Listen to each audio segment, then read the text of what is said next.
I have a question to ask today. The question is based on 2 books that we have right here. 2 whole books, huh? Rather literate for a Muslim apologist. Joking aside, ask away and I shall try to answer your questions to the best of my ability, and we shall truly see if your assertions show 7 ways in which Islam is superior to non-belief. The question is, what best explains reality? What best explains reality? The book of the Muslims, the Quran, or the portable atheist?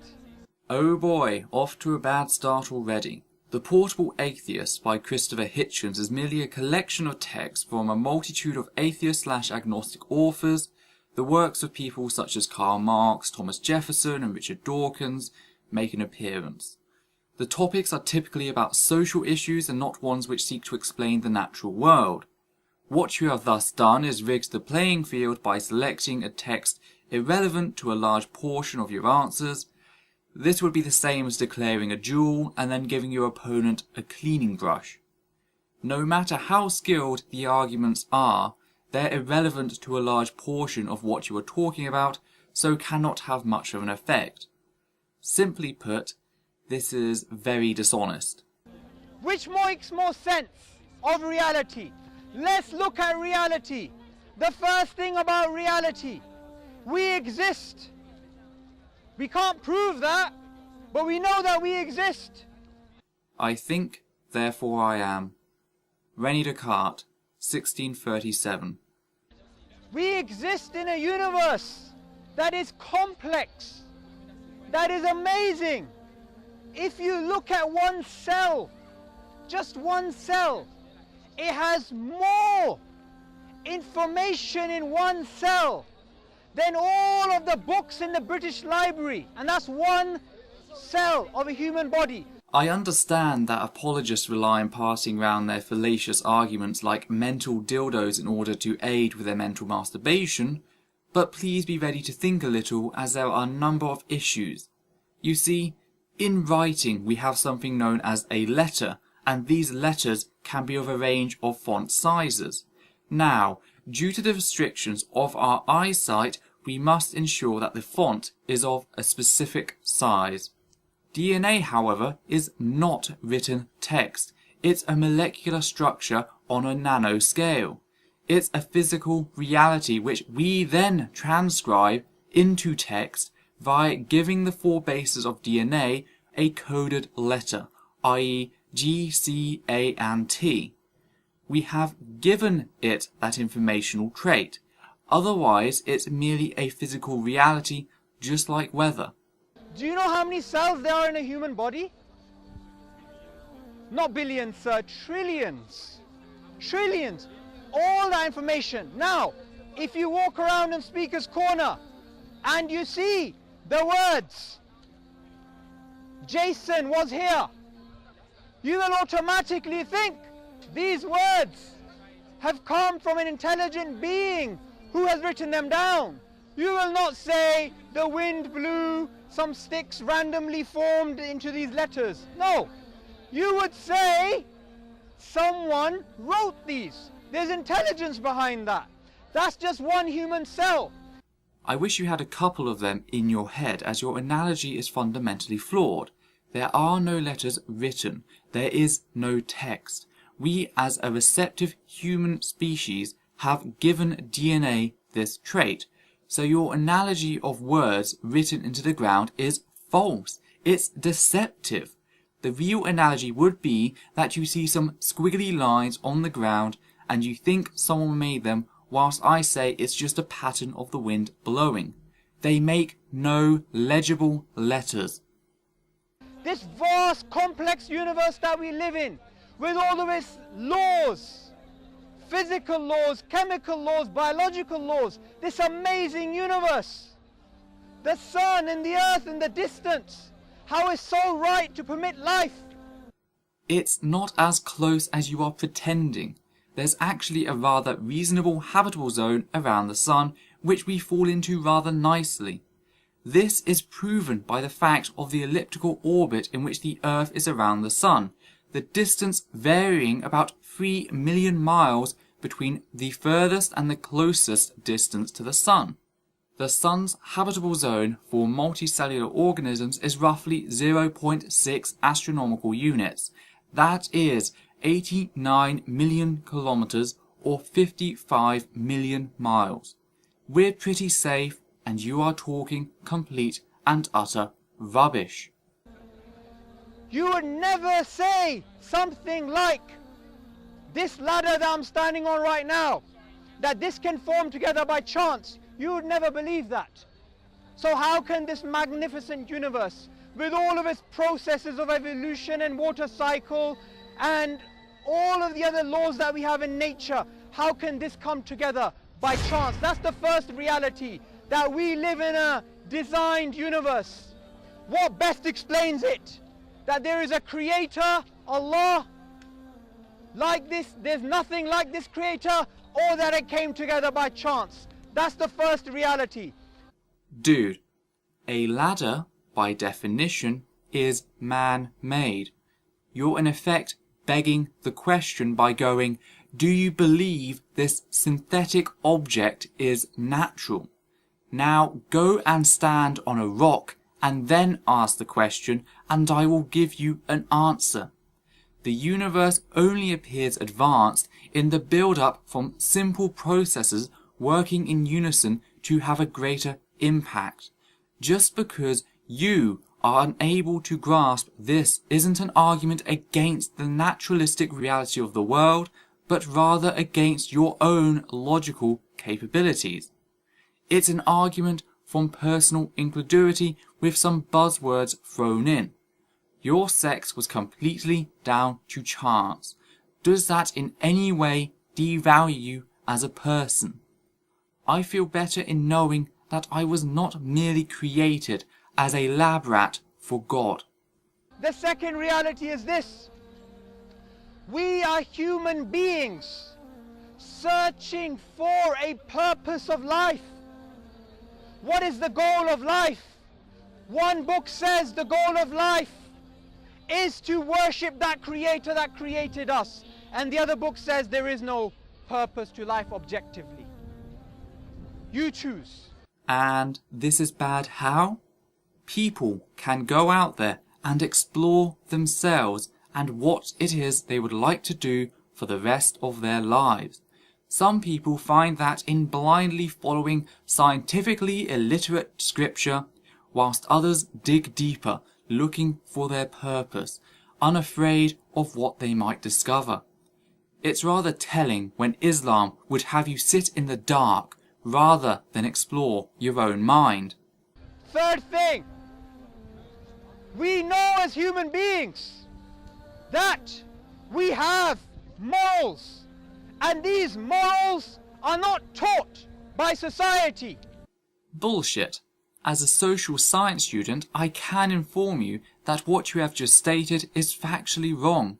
To check if something is socially constructed, we compare societies either geographically or historically. Yes, we see that on certain topics and areas, often societies come to similar conclusions over time due to genetic predisposition. However, society still has a massive role in controlling morality. What is moral today may not be moral years on. Take, for example, your Prophet Muhammad. He slaughtered many throughout the Quran. This was socially acceptable at the time for him, whilst in today's societies, with modern standards over a magnitude of cultures, we view murder as wrong. This historical comparison, where Islamic culture, like many others at the time, viewed murder through raids and pillaging as perfectly fine, reveals that no, morality is not objective, because in today's society, we would view Muhammad, the Prophet, as a barbaric tyrant. Some people in the world, they may claim morality is purely made up of human consensus, what we agree about. But the reality is this, we know, even if everybody in the world said murder is right, we know that murder is wrong. Did you even read the Quran? Murder is most certainly not wrong in the eyes of Allah, and you need to get your mythology straight. Also, whilst you are wrong on society, I do acknowledge that there are genetic traits such as empathy, which also builds on morality, as well as philosophy on ethics, so nobody is claiming something to be 100% societal. Fact is that along with expecting 100% consistency between societies on morality, if it were objective, we would expect there to be no need for institutions designed to form ethical guidelines. We'd all just naturally know good practice. Therefore, the predictions of objective morality does not match the reality of the world. We have these objective morals. Can these objective morals be explained by atheism? That we're a product of a lengthy evolutionary process which began by nothing, which doesn't have anyone controlling it, or that we were created with these morals. These were instilled into us by the Creator. That is the thing about morality. Now, that's number 3. Again, you have forgotten the biological impulses. What you claim to be God is much easier to explain through naturalistic perspective. Ergo, no God is required. We will not find the source of morality by working a reductionist stance. It is multiple factors working in unison that give us morality, our philosophy, our empathy, and of course our society. Number 4, we are conscious beings. We know there's more to us than just carbon. We know that we have third-person subjective experiences. Can you explain this? Can you explain this through atheism? Can you explain the hard problem of consciousness through atheism? No. Through atheism, all we are is carbon plus time plus carbon plus time. That's all we are. We're no different to, say, a heap of sand. I'm not a medical student, but this sounds so wrong. I'm just carbon, so there's no hydrogen, no oxygen, no gold, no zinc, no aluminium, no advanced compounds or amino acids. We're just carbon. This is what we call a strawman fallacy. Fact is, the mind functions in a rather complicated manner. It was simple once, however, over time our ancestors have evolved more human traits and features which we can trace back through the fossil record. We may not know every detail on how our mind works due to the vast number of variables, yet that does not equate something supernatural. We also can't predict the weather perfectly due to chaos theory and the butterfly effect. The same goes for the mind on slight variations adding up to dramatic differences. What I can show is how the human mind did evolve, and then I can even regress that mind via lobotomy to show that no spiritual aspect is required, no magic woo-woo necessary. So the 4th thing, consciousness, how is it explained? By Islam. We are conscious because the one who created us is conscious. That's explained. That's the 4th thing. This is also known as God of the Gaps.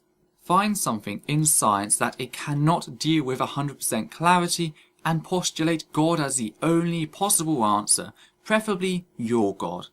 Fact is, there's nothing to connect God's existence to our consciousness other than your word. Therefore, it is worthless as an explanation.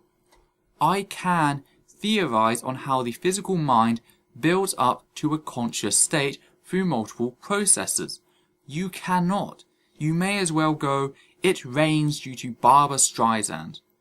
This is what's also known as the wizard fallacy. The 5th is that we know this universe had a beginning. And whatever has a beginning has a cause. Nope, not true. We know that in the rearranging of matter and the transferal of energy, there must be a cause, yet we know nothing about the creation of matter and energy. This is an attempt of equivocation and is rejected by sound philosophy and science. Now, since we have this magnificent universe, we know that the cause of this universe, the cause of the Big Bang, must be something powerful, must be something with knowledge, must be something with tremendous, amazing amount of control over the universe. How best do we explain the Big Bang and the beginning of the universe?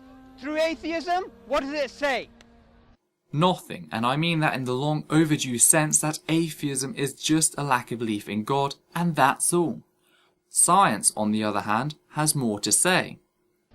We came by nothing, for nothing, and when we die we're going to become nothing. Or, like the Quran mentions, that the cause of the universe is the Creator. That is the fifth thing. Then, who created God? If the universe requires something of such immense power to create it, as it's so advanced, then surely a creator needs a creator, as he is even more advanced and powerful. This leads to an infinite regress, and the best solution to deal with this is drop the God in total and look for a reasonable solution of the origins of the universe. Claiming God is exempt from causation would be special pleading. Now the sixth thing, we as human beings have an innate belief. We have many innate beliefs, and there's been a lot of research that's been done into whether belief in God is something taught by society or is something innate. And what we know from contemporary research, such as Dr. Justin Barret of Oxford University, he's written a book called Why Would Anyone Believe in God? And what his studies show, and likewise those of others, is that the belief in God is something innate to the human being. Had Grayling attended the seminar as Brown did, or read my book, Why Would Anyone Believe in God?, he would know that I do not say that religion is hardwired or innate, rather that children have propensities to believe in God because of how their minds naturally work. Justin L. Barret, 2008. I've dealt with this fact 3 times with you guys, twice in videos, once in person with Hamza, and you arseholes still continue to disseminate this lie. Children make logical fallacies because they lack an understanding of epistemology. This is why we school children on critical thinking. The way in which children commit these fallacies does open the door to a belief in God. That's true. But how is belief through fallacy a positive thing? All you have done is show the childishness of your belief. Likewise, Dr. Olivia Petrovich, who herself is an atheist, she says, and she's also from Oxford University, I believe, she says atheism is an acquired position. You acquire that position. By default, we have this innate thing which draws us towards the Creator. And she's an atheist. And her study was done on children who had already been exposed to society and its norms on religion. Yes, I keep bringing these facts up as you guys continue to use them in falsehood.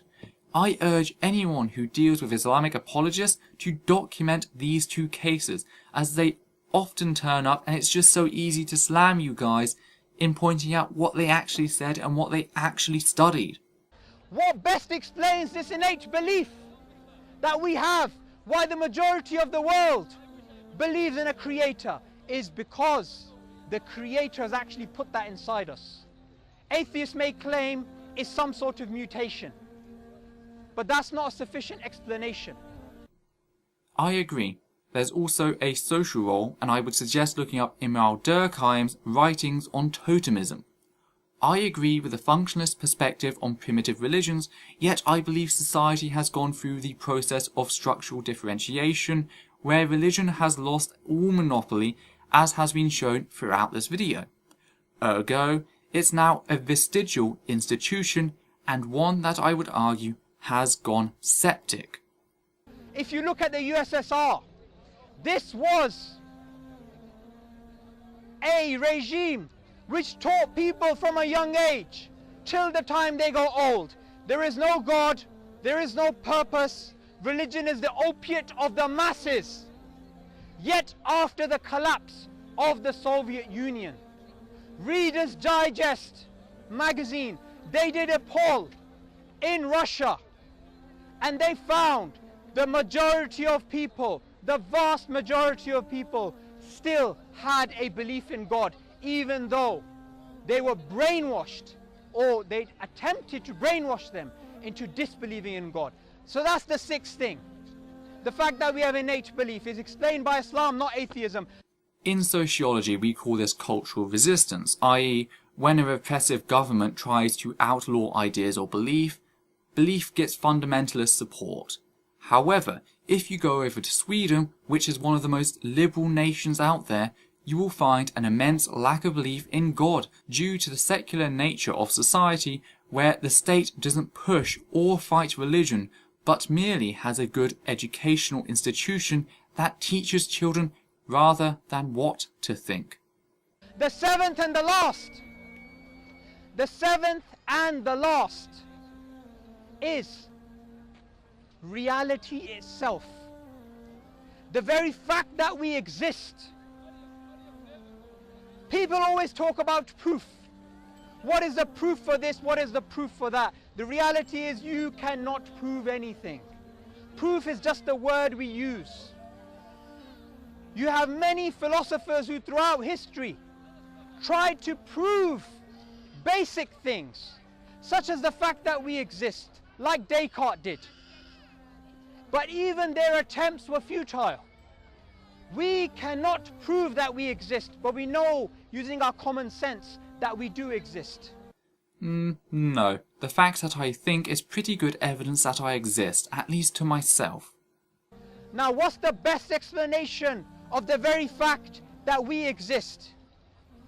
Is it that we exist and came from nothing? Or is it that we exist and we came from something? Wait, this is just a colloquial version of the Kalam. Were you really that stretched to find a seventh reason that you actually had to repeat one? Wow, that's just amazing. And whatever is in existence has been put into existence by something which is much higher. If God exists, what made God? That's by your own logic, remember. No special pleading fallacies allowed. So these 7 points, these are explained by Islam. And they're explained by the belief that there is one creator. And this creator is not a human being in the sky. This creator doesn't have a son. This creator is beyond our imagination and is all-powerful, has always existed and will always exist. This creator in Islam is called Allah. But if he's beyond our imagination, then how can you argue for him? That's an internal inconsistency. The moment you say he's beyond our imagination, you in effect make the Quran worthless as a book, as it could never capture the will of such a being. Well done on defining your religion out of existence. In different languages, you have different words for the creator. Essentially, it's the same one creator. And I want to leave you with one thing. The purpose of life in Islam is to worship the one creator alone and dedicate your life to doing good. I thank you all for listening. Any good is from God, any mistake is from myself. Okay, let us look at this scientifically. There was not a single ounce of good in this presentation, whilst all of it was factually false. This leads me to the sound conclusion that there is no God, but you are a complete and utter moron. Well done. So yes, I hope you guys have enjoyed. If you guys would like to support me in my work, please check out my Patreon. Also, please click like, comment and subscribe. Don't forget to share this on Facebook and Twitter. And if you'd like to check out my Facebook and Twitter, links down below, give them a look. This is Essence of Thought. Hope you're all doing well. Take care and out.